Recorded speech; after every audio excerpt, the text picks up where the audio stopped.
Hi friends, welcome to learning.com channel. ఈరోజు మనం చెప్పుకోబోయే స్టాక్ పేరు ది టాటా పవర్ కంపెనీ. వీడియోని స్టార్ట్ చేసే ముందు ఈ వీడియో కనుక మీకు నచ్చినట్లయితే ఖచ్చితంగా లైక్ చేయండి.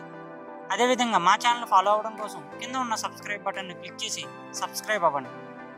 మా కొత్త వీడియోలు కనుక మీరు చూడాలి అనుకుంటే కింద ఉన్న బెల్ ఐకాన్ని క్లిక్ చేసి మా యొక్క నోటిఫికేషన్లు మీరు పొందవచ్చు.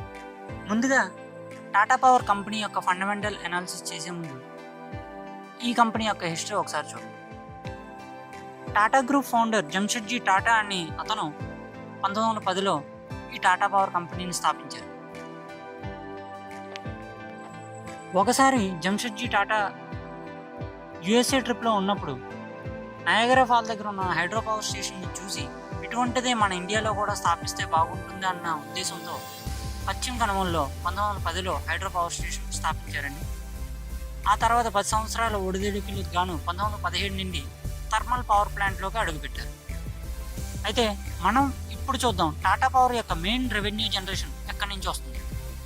44% of revenue generation from power distribution, 36% of revenue generation from thermal and hydro power generation and 7% of revenue generation from wind and solar power generation.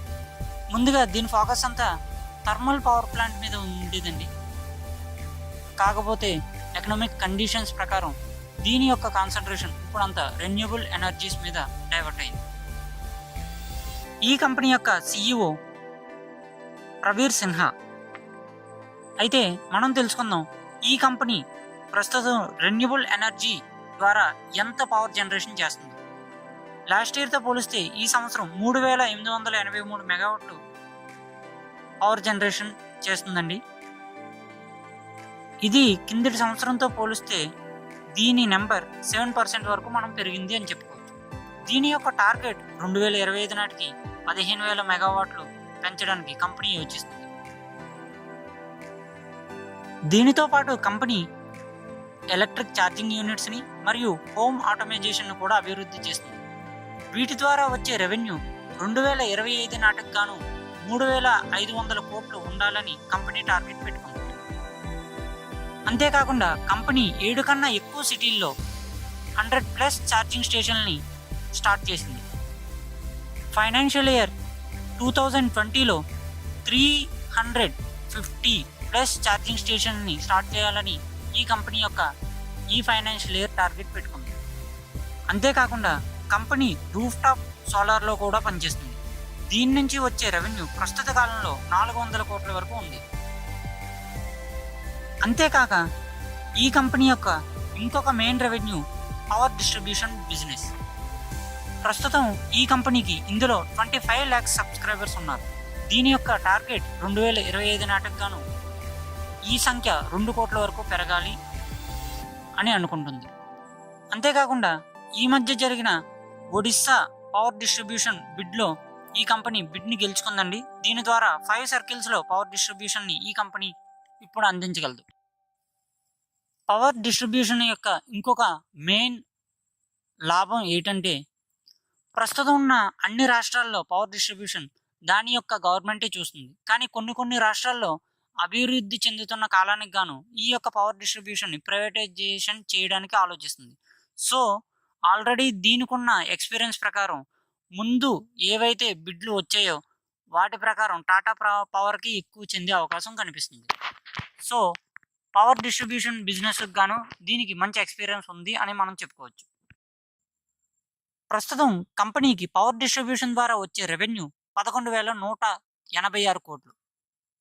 ఇదే విధంగా ఈ కంపెనీ 2025 నాటికి ఈ సంఖ్య డబల్ అవ్వాలని టార్గెట్ పెట్టుకుంది. ఇప్పుడు మనం చూద్దాం ఈ కంపెనీ యొక్క ఫ్యూచర్ ప్రాజెక్ట్స్. రీసెంట్గా డిఫెన్స్ మినిస్ట్రీ నుంచి గ్రీన్ రెన్యూబుల్ ఎనర్జీ 490 కోట్ల ప్రాజెక్ట్ని, గుజరాత్ ఉర్జా వికాస్ నిగమ్ నుంచి 120 మెగావాట్ల సోలార్ పవర్ ప్రాజెక్ట్ని, మహారాష్ట్ర నుంచి ఎలక్ట్రిక్ డిస్ట్రిబ్యూషన్ కంపెనీ ద్వారా 100 మెగావాట్ పవర్ ప్రాజెక్ట్ని, ఎన్టీపీసీ నుంచి 300 మెగావాట్ల సోలార్ పవర్ ప్రాజెక్ట్ని కూడా ఈ కంపెనీ చేజెక్కించుకుంది. సో ఇప్పటి వరకు మనం చూసాం ఈ కంపెనీ యొక్క పాజిటివ్ ఫ్యాక్టర్స్. ఇప్పుడు మనం చూద్దాం నెగిటివ్ ఫ్యాక్టర్స్ ఏంటన్నది. ఈ కంపెనీ యొక్క మెయిన్ నెగిటివ్ ఫ్యాక్టర్ డెప్ట్. అంటే అప్పు. ఈ కంపెనీకి అప్రాక్స్ 44,000 కోట్ల అప్పు ఉందండి. ఈ అప్పుని నెక్స్ట్ ఇయర్ ఏప్రిల్ కల్లా 25,000 కోట్ల అప్పుని చేద్దామని చూస్తుంది. అది ఏ విధంగా మనం ఇప్పుడు చూద్దాం. నెక్స్ట్ ఇయర్ ఈ కంపెనీ ఇన్ఫ్రాస్ట్రక్చర్ ఇన్వెస్ట్మెంట్ స్టార్ట్ చేసి దీనికి ఉన్న స్టాక్‌ని 50% అమ్మి దాంతో వచ్చిన అమౌంట్ 16,000 కోట్లతో దీని యొక్క అప్పుని తీరుద్దామని కంపెనీ ఆలోచిస్తుంది. ఈ వీడియోలో నేను ఈ కంపెనీ యొక్క క్వార్టర్ రిజల్ట్స్‌ని నేను మెన్షన్ చేయలేదు. ఎందుకంటే గడిచిన 5 సంవత్సరాల కాలం నుంచి దీని యొక్క రిజల్ట్స్‌లో ఎటువంటి గ్రోత్ కనిపించలేదు. ప్లస్ దీని యొక్క రెవెన్యూ తగ్గుతూ వచ్చిందే గానీ పెరుగుతూ ఎప్పుడూ లేదండి. కాకపోతే ఇందులో చెప్పుకోదగ్గ విషయం ఏంటంటే రెన్యూబుల్ ఎనర్జీ ఈ సెక్టర్ ఒక బూమింగ్ సెక్టర్. సో ప్రెజెంట్ ఉన్న సిట్యుయేషన్ ప్రకారం టాటా పవర్‌కి ఉన్న బ్రాండ్ నేమ్ ప్రకారం ఇందులో దీనికి ఎక్కువగా ప్రాజెక్టులు చేజిక్కించుకునే అవకాశం ఉంది. సో లాస్ట్‌గా షేర్ హోల్డింగ్ ప్యాటర్న్ ఒకసారి చూద్దాం. ప్రమోటర్స్ షేర్స్ జూన్ 2020లో 37.2%, సెప్టెంబర్ 2020లో 46.9%, అంటే 10% వరకు పెరిగింది. దీన్ని బట్టి మనకు తెలుస్తుంది కంపెనీ యొక్క మేనేజ్మెంట్ ఎంత కాన్ఫిడెన్స్‌గా ఉంది ఫ్యూచర్ ప్రాజెక్ట్స్ అని తీసుకొని.